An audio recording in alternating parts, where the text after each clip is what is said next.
শিঙি মাছের ঝোল একবার আলু কাঁচকলা দিয়ে এভাবে বানিয়ে দেখো, খেতে ভালো লাগবে। যেহেতু এটা উপকারী মাছ, এইভাবে বানালেও ভালো লাগবে খেতে। নমস্কার বন্ধুরা, আমার চ্যানেলে তোমাদের সবাইকে স্বাগত জানাই। আজকে সানডে স্পেশাল একটা দারুণ জিনিস নিয়ে চলে এসেছি। এই দেখো কারা নড়ছে, দেখা যাচ্ছে? এই দেখো শিঙি মাছ। আমি কি বলতো কালকে কিনেছি, কিনে এবারে আমি মাটির হাঁড়িতে জল দিয়ে রেখে দিয়েছি। আনছি একটা রাতের ব্যাপার, সব কটা একদম দেখো খেলে বেড়াচ্ছে। বাবারে নাড়লে বেঁচে উঠছে। হ্যাঁ এই যে সব কটা নড়ছে, দেখা যাচ্ছে? এই যে সামনে আন, সামনে আন, দেখা যাচ্ছে ওই যে খেলতে চলে যাচ্ছে, সব কটা খেলেছে। বাবা এবার সব কটাকে আমি কেটে নিই তাহলে। শিঙি মাছ একটা দারুণ মাছ, কি বলতো, জিওল মাছ অনেকে কালো কালো বলে না, খেতে চায় না। আমার কি বলতো ভীষণ ভাল লাগে। জিওল মাছের রক্ত হয়, জিওল মাছ খেলে উপকার সবাই জানে, কিন্তু অনেকেই নাক ছিটকায়। আজকে আমি কাঁচকলা দিয়ে করবো, আরো সুন্দর লাগবে। তো চলো শুরু করা যাক। দেখো মোটামুটি আমি সব মাছই কেটে নিয়েছি। এখান থেকে সামনে ডুমুর পাতা আছে, ডুমুর পাতা দিয়ে না, এই যে মাছের যে এটা খসখসে পাতা, মাছের মধ্যে না একটা ইয়ে থাকে, ওই নালফা জাতীয় জিনিস থাকে। এটাকে ধরে এরকম টান দিলে গায়ের থেকে না যে একটা হালকা, যেহেতু ওরা জলে থাকে, একটা মানে কি বলে পিচ্ছিল পদার্থ থাকে, ওটা না উঠে যায়। দেখবে এরকম টান দিলে দেখো কতটা উঠছে। আর এটা খসখসে পাতা তো, এটা সুবিধা হয়। প্রত্যেকটা মাছকে আমি উফ কখন বসেছি, আমার হাতে কি অবস্থা।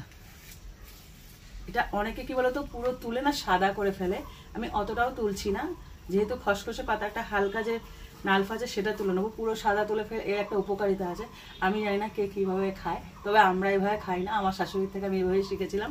এরকম দেখতাম, এরকম ডুমুর পাতা বা কুমড়ো পাতা আছে না খসখসে, সেটা দিয়ে এরকম হালকা করে মানে চেপে তুলে দিলে, এই যে পুরো সাদা করার দরকার নেই, যেহেতু কালো মাছ অনেকে খেতে চায় না, কিন্তু আমার ওরকম কোনো ব্যাপার নেই। আমার খুব ভালো লাগে এই মাছটা খেতে। তো এগুলোকে আমি হালকা করে তুলে নিই, এবার ধুয়ে নেবো।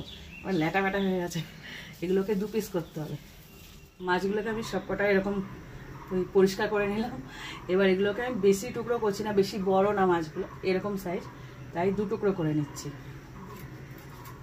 2 টুকরোই ভালো লাগে, বেশিরভাগই আমি খাবো, যদিও এ তো খেতে চায় না, কেমন একটা করে।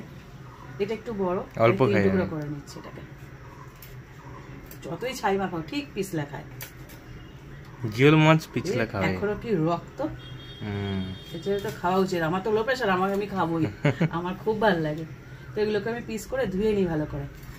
দেখো মাছটা একদম পরিষ্কার করে ধুয়ে এনেছি। যেটা একটু বড় সেটা 3 পিস, আর যেটা একটু মাঝারি সেটাকে আমি 2 পিস করেছি। তাও কতগুলো হয়ে গেছে। হ্যাঁ, এবার একটু নুন হলুদ মাখিয়ে নেবো।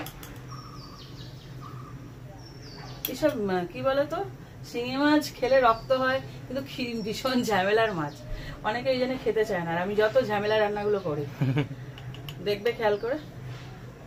এবার ঝামেলা রান্নাগুলোকে সহজ করে দেখানো হয়। হ্যাঁ, এবার লবণ হলুদ মাখিয়ে নিলাম।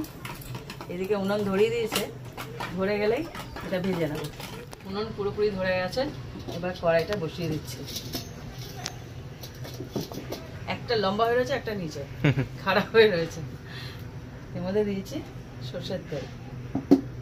মাছগুলোকে প্রথমে ভেজে নেব, হালকা করে ভাজতে হবে, যেহেতু এটা জিওল মাছ, একদম কড়া ভাজার দরকার হবে না। পুরোপুরি গরম করে নিয়েছি, এবার এক এক করে মাছগুলোকে ছেড়ে দেবো। ফাটবে না তো? হ্যাঁ ফাটেই না। কি বলো? তেল দিলে মাছ না ফাটবেই তো ভয় লাগে। দেখো প্রত্যেকটা মাছ ভাজা হয়ে গেছে। আর একদম কত দূরে দাঁড়িয়েছে লাফিয়ে, একটুখানি কি ফেটেছে।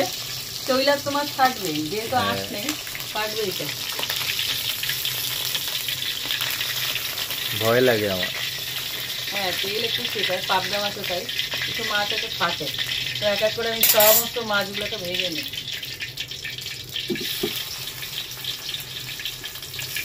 প্রত্যেকটা মাছ আমার ভাজা হয়ে গেছে।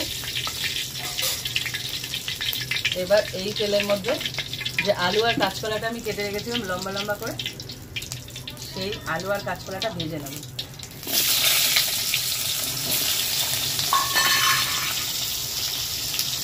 সেম ভাবে কেটেছি, আলুর মতন করে কাঁচকলাগুলোকে লম্বা লম্বা লম্বা লম্বা করে কেটে নিয়েছি। হ্যাঁ, এগুলোকে ভাজিয়ে দিবি, এগুলো ভাজা হতে থাকো। বেরিতে আমি একটা বাটনা তৈরি করবো, মানে মশলা রেডি করবো। এদিকে আলু কলাটা ভাজা হচ্ছে, আর এদিকে আমি জিরে আর শুকনো লঙ্কা ভিজিয়ে রেখেছিলাম। শুকনো লঙ্কা ভিজিয়ে রাখলে কী হয়, একটু নরম হয়। এবার এটাকে বেটে নেবো এই দুটোকে। এখানে তো বেশি মশলাপাতি খুব একটা যায় না, পেঁয়াজ রসুন কিছুই যায় না। যেহেতু জিওল মাছ, তার জন্য আদা বলছি, জিরে আর শুকনো লঙ্কা বাটাটা দিয়ে করবো। কিন্তু খেতে খুব ভালো লাগে। আর একজন বলে কি আমার জন্য ডিম করে, খাবো না এটা। কেন, এত ভালো মাছটা। আমার কেমন লাগে মাছটা খেতে? অনেকেই দেখি আমার মা ওই মাছ জীবনে খায় না, জিওল মাছ আমার খুব ভালো লাগে। মানে সব জিওল মাছ খাই না এমন না, আমি কই মাছটা খাই। এই মাছটা কেমন লাগে? হ্যাঁ, কই মাছ তো ভালোই লাগে। হ্যাঁ, কেন, শিঙি, মাগুর, তারপরে শোল। ভয় লাগে। আমি বললাম না, যেগুলো কেউ খায় না সেগুলো আমি খাই। আমি একটু উল্টো চন্ডি আছি। তোমরাই বলো না, এই জিওল মাছের যাদের রক্ত কম, আমার লো প্রেশার, খাওয়া উচিত বলে না, খেতে তো ভালো। একটা ছোট্ট কাঁটা মাঝখানে, আর কি বুঝতে পারছো, একদম নরম তুলতুলে মাছ। কেন জানি না খায় না, আমি খাবো বাবা, আমার খুব ভালো লাগে। তো এটা বেটে নিই, অনেক গল্প হলো। তো আলু কলাটা কিছুটা ভেজে নিয়েছি, ঠিক এই সময় দিয়ে দেবো একটু কালো জিরে।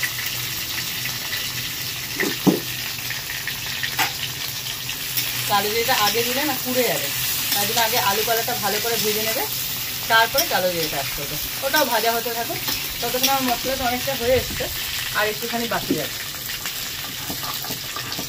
আমার মশলাটা পুরো রেডি হয়ে গেছে।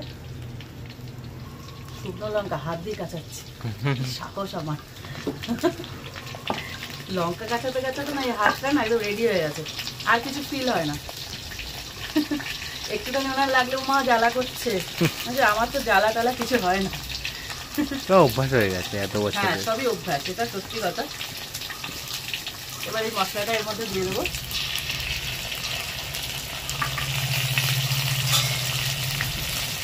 আর দিয়ে দিচ্ছি লবণ। খুবই ছোট রান্না, একদম ছোট রান্না, খুব কম মশলা যায়, কিন্তু অসম্ভব উপকারী একটা। হ্যাঁ তাই দেখছি, খুব কম মশলাই যায়। হ্যাঁ, মানে পেঁয়াজ যায় না, না এরকম? জানি না কে করে, আমি কোনোদিনও খাইনি। ঠাকুমা করতো, আমি দেখতাম। আসলে এটা পাতলা ঝোল টাইপের হয়। পাতলা ঝোলা, এটা উপকারী মাছ। দিয়েছি হলুদ গুঁড়ো, আর একটু জল দিয়ে কষাবো অল্প।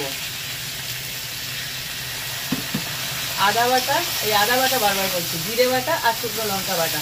এবার শুকনো লঙ্কা বাটা না দিয়ে কাঁচা লঙ্কা অথবা লঙ্কার গুঁড়ো দেওয়া যায়, তবে আজকে একটু ডিফারেন্ট করার জন্য আমি একটু লঙ্কার মানে শুকনো লঙ্কা বাটাটা দিলাম।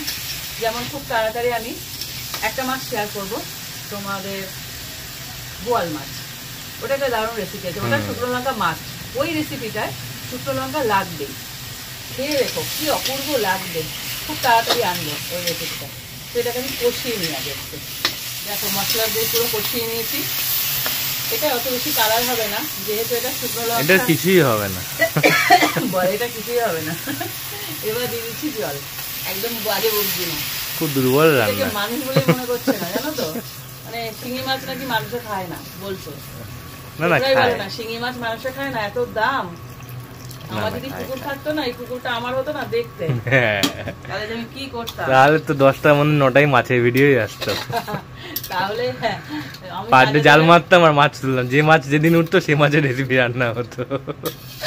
ঠিক থাকে না তো কোন মাছ উঠবে। তাহলে তো বেঁচেই যেতাম। হ্যাঁ, কিন্তু এরকম আলোচনা করো না, মালিক কিন্তু জানতে পেরে যাবে। না গো, আমি এমনি বলছি। তাহলে এটা ফুটতে থাকুক, পরে মাছটা দিচ্ছি। কাঁচকলা আর আলুটা অনেকটা সেদ্ধ এসেছে, ফুটছে, তখন থেকেই ফুটে যাচ্ছে। হ্যাঁ, সেদ্ধ এসছে। এই সময় মাছটা দিয়ে দেবো, কেননা মাছটা দিয়ে বেশিক্ষণ রাখতে হবে না, 3 থেকে 4 মিনিট ফোটাতে হবে, ততক্ষণ মাছের ফ্লেভার চলে যাবে। হ্যাঁ, মাছগুলোকে আমি দিয়ে দিই। মাংস কম মাছগুলো, মাঝখানে একটা শুধু কাটা। তাই তো তোমার কত ভালো লাগে। হ্যাঁ, আমার ভালো লাগে, সবার ভালো লাগে, তোমাদেরও ভালো লাগে আশা করি। জানি না কেন এই মাছটাকে, জিওল মাছ দেখলে লোকের কি হয়।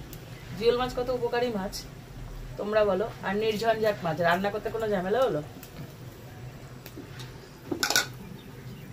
এটাকে দেওয়ার পর 3 থেকে 4 মিনিট আর একটু ফুটিয়ে নেবো, মানে ওটা হবে মাছের ঝোল। এতক্ষণ ছিল আলু কলার ঝোল। দেখো মাছ দেওয়ার পর 3 থেকে 4 মিনিট হয়ে গেছে। এই শিঙি মাছের আটো কাঁচকলা দিয়ে যে ঝোলটা হয়ে গেল। তোমরা এটা যারা যারা খাও, আমি এই একটা ব্যাপারে আমি জোর দিতে পারি না, আমার অধিকারে পড়ে না, যারা যারা খাও তারা ট্রাই করো, ট্রাই করে কমেন্ট করো, ভালো লাগলে কমেন্ট করো। এখানে আজকের দিনে আমি কোনো জোর করবো না। আমি যা রেসপন্স দেখতে পাচ্ছি, এই মাছটা অপশনাল, অনেকেই খায় না, কিন্তু জানি না কেন খায় না, তবে যারা খায় তারা আসলে বাড়ির সামনে দিয়ে যাচ্ছিল, মা তাজা পেয়েছে, তাজা মাছ মা ছাড়ে না, তাই কিনে নিয়েছে। তাই বললাম তুমি চ্যানেলে দেখিয়ে দাও, তাহলে ওদের সঙ্গে শেয়ার করে দাও। হ্যাঁ, শিঙি মাছ, শিঙি, মাগুর, কই, ল্যাঠা, শোল, বোয়াল। আসলে বাবা সেরকম ভাবে নিয়ে আসে না বাড়িতে কোনো, সামনে দিয়ে মা জ্যান্ত মাছ পেয়ে গেছে। এটা হচ্ছে আসল ব্যাপার, এটাই হয়ে গেছে আসল ব্যাপার। হ্যাঁ, পেয়েছি, আমি কিনে নিয়েছি, কিনে কালকে মাটির হাঁড়িতে রেখেছি, আজকে ওটাকে আমি কড়াইতে পাঠিয়ে দিয়েছি। এবার কে খাবে জানি না, তবে আমার পেটে যাবে। তোমরা ট্রাই করো, ট্রাই করে কমেন্ট করো, ভালো লাগলে লাইক দিও, আর এরকম আরো রেসিপি পেতে আমার চ্যানেলটা সাবস্ক্রাইব করে দিও। তো আজকের মতন টাটা।